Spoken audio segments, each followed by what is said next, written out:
An impeached, distressed, and jobless deputy president is a disaster in waiting, and this cannot be emphasized enough. Wherever he is, Rigathi Gachagua knows that his political future has come to a drastic end, and therefore he intends to do all in his power to punish his new rival, President William Ruto, and his rival's deputy, Professor Kithure Kindiki. Rigathi now has a lot of time, not only to mind his own business, but also to devise mechanisms through which he might accomplish revenge and obtain what he might call justice, if there is anything like that. In this video, I want us to look at what Rigathi Gachagua intends to do to punish President William Ruto and his cronies, who have, in the last 1 week or so, or 1 month, caused him a lot of psychological pain and suffering. And without any further ado, let's get into it. So number one, Rigathi Gachagua intends to expose and reveal the secrets of President William Ruto to levels that have never before been witnessed in Kenya's political history. You ask me, how do I know this? I know you're asking that question. I know this because Rigathi is a man who in many occasions has claimed to be a truthful man, who speaks without speech filters. We all remember how Rigathi Gachagua spoke to media houses on the eve of his appearance in parliament to answer for his impeachment allegations.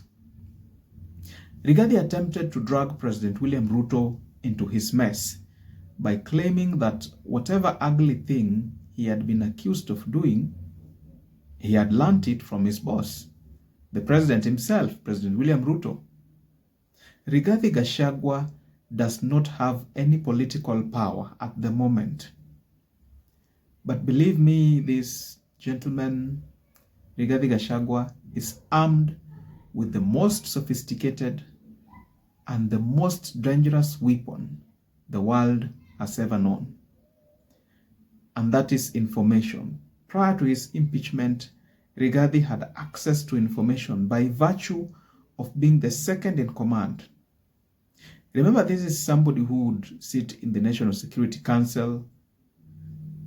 Now, the members of National Security Council were included the president, the deputy president, the National Intelligence Service Director General, Noordin Haji, the Chief of Defense Forces, among others.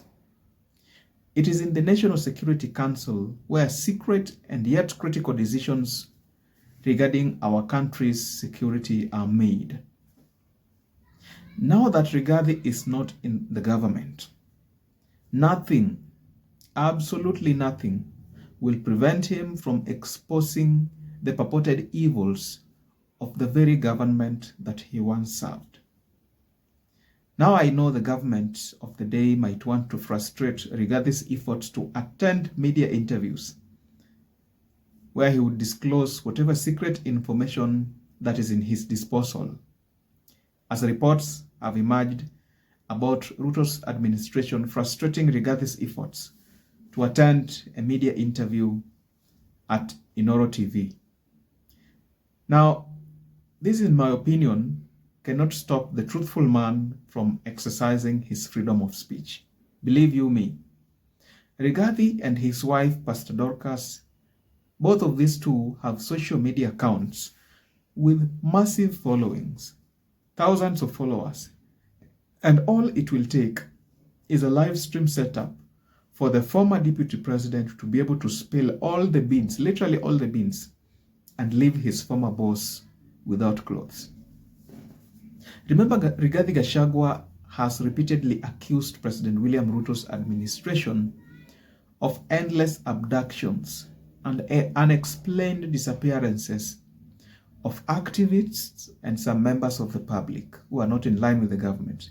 Believe you me, it is just a matter of time before Rigathi can spill the beans on how and what President William Ruto had been doing to compromise active opposition, thwart checks and balances, if at all that was ever contemplated or done, plus any other irregular activity that, if revealed, would not sit well with members of the public.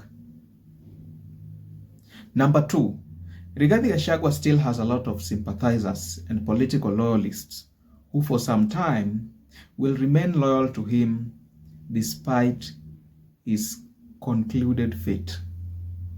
Rigathi might want to act as a proxy and influence the politics of Mount Kenya to his advantage, and this he can do by relying on people like Mwalimu Mutahi Kahiga, the Nyeri governor, Gathoni wa Mushomba, the likes of Ndegwa, among others. Interestingly, Wiper party leader Kalonzo Musyoka also appears to be slowly dipping his toes in Gachagua's backyard, that is to say, the Mount Kenya region. And who knows, sooner or later he might gain sufficient influence in the region and thus conspire with Rigathi for political supremacy. You see, in a country such as Kenya, anything is literally possible. Literally anything is possible. Time and again, this statement has been proven to be true. Imagine what would happen if Raila Odinga does not secure the African Union chairmanship seat. The most probable thing is that he will come back and negotiate with President William Samoei Ruto, and he would negotiate again for a slot of influence in his administration. Remember, Raila Odinga has a history and he is known never to stay out of government. Now, he might want to conspire with Rigathi Gachagua to check President Ruto's authority in the event he does not succeed in AU. You know, politics is not only a dirty game, but it is also a game of convenience. Should it become convenient for Raila Odinga to do this in the future, then definitely he will do it. Ladies and gentlemen, if you're watching for the first time, please don't forget to like, subscribe, and hit the notification bell so that YouTube can notify you when I upload another fresh and informative content such as this. Also, don't forget to leave a comment in the comment section below so that I can also know what your thoughts and opinions about this entire matter is. Cheers.